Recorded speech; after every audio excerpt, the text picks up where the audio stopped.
ஸ்ரீதர் படத்துக்கு இசையமைக்க மறுத்த இளையராஜா. அவர் சொல்றதும் நியாயம்தானே.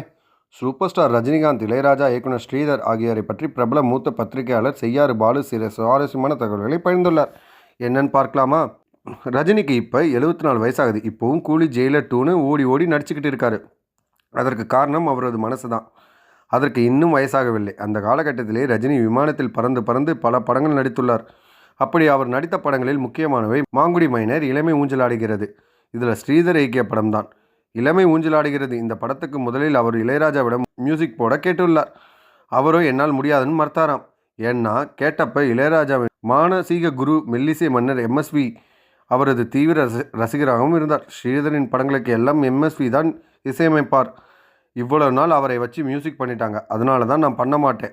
அண்ணா ஏதாவது கோச்சுக்காரு, அவர் இன்னைக்கு லைவ் டைமில் இருக்காரு சொன்னார் இளையராஜா. உடனே ஸ்ரீதரின் நண்பர்கள் எல்லாம் சேர்ந்து இளையராஜாவிடம் பேசுகிறாங்க. அப்போ சந்தனா பாரதி, பி வாசு ஸ்ரீதரிடம் அசிஸ்டண்ட்டாக இருந்தார்கள். அவர்களும் போய் இளையராஜாவிடம் சொல்லி ஒரு வழியாக இசையமைக்க சம்மதம் வாங்கி கொடுத்தார்களாம். அந்த படத்தில் பாட்டு எல்லாம் சூப்பர் ஹிட். அதே நேரம் துடிக்கும் கரங்கள் படத்துக்கு இளையராஜா இசையமைக்கவில்லை. அப்போது ஸ்ரீதர் இசையமைப்பாளராக பாடகர் எஸ்பிபி பாலசுப்ரமணியமும் அறிமுகப்படுத்துகிறார். அந்த படத்தில் பாடல் சூப்பர் ஹிட் ஆனது. அப்புறம் ரஜினி அபாரமான வளர்ச்சியை அடைந்து விட்டார். இந்த நிலையில் மறுபடியும் ரஜினியின் படம் பண்ணுவதற்காக ஸ்ரீதர் ஆசைப்படுகிறார். அதே நேரம் ரஜினியும் ஒத்துக்கிட்டார். அப்போது பேசுபவர்கள், புறம் பேசுபவர்கள், கோல்மூட்டுறவங்க எல்லாம் சேர்ந்து ரஜினியிடம் ஸ்ரீதர் முன்ன மாதிரி எல்லாம் கிடையாது சார், இப்போ அப்டேட்லேயே இல்லைன்னு சொல்லி கலாச்சி விட்டுறாங்களாம். அதனால் ரஜினியும் நடுக்க மறுத்து விட்டாராம். அந்த நேரம் ஸ்ரீதர் டென்ஷனாகி மோகனை வைத்து எடுத்த படம் தான் தென்றல் என்னை தொடு. நான் இன்னும் லைஃப் டைமில் தான் இருக்கேன் அப்படின்னு நிரூபித்தார் ஸ்ரீதர் என்றும் சொல்லலாம். அந்த படம் கிட்டத்தட்ட 1 வருடத்திற்கு மேல் ஓடி அபார வெற்றி பெற்றது. இவ்வாறு அவர் தெரிவித்துள்ளார். ஸ்ரீதர் சார் உண்மையிலே சூப்பர் டேரக்டருங்க. அவரோட படங்கள் எல்லாமே செம்மையாக இருக்கும்.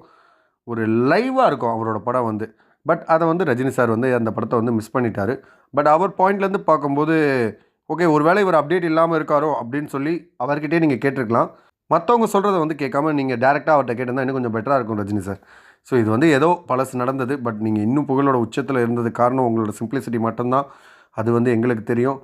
அது மட்டும் இல்லாமல் ஸ்ரீதர் சார் அந்தளவுக்கு உயரத்தில் இருக்கிறதுக்கு காரணமும் அவரோட பண்பும் தான். இளையராஜா சாரும் மியூசிக் போட மாட்டேன்னு சொன்னதுக்கான காரணமும் எம்எஸ்வி மேலே இருக்கிற அவரோட அன்பும் தான். ஸோ இந்த எல்லா விஷயங்களும் தான் ஒருத்தர் ஒரு புகழோட உச்சத்துக்கே கொண்டு போயிட்டுருக்கு. ஸோ இந்த மாதிரி சுவாரஸ்யமான விஷயங்களை நீங்கள் தொடர்ந்து கேட்கணுன்னா நம்ம சினி ஜங்ஷன் சேனலை மறக்காமல் சப்ஸ்கிரைப் பண்ணிடுங்க. இந்த வீடியோ பிடிச்சிருந்தா ஒரு லைக் கொடுத்துருங்க. நீங்கள் கொடுக்குற லைக் தான் என்னை டெய்லி மோட்டிவேட் ஆகி வீடியோ போட்டுகிட்டே இருக்கேன். அண்ட் உங்கள் ஃப்ரெண்ட்ஸ் அண்ட் ஃபேமிலி எல்லாருக்குமே இந்த வீடியோ ஷேரும் பண்ணிவிடுங்க. நெக்ஸ்ட் என்ன வீடியோ வேணுங்கிறத கமெண்ட் செக்ஷனில் மறக்காமல் கமெண்ட்டும் பண்ணிவிடுங்க. தேங்க்யூ.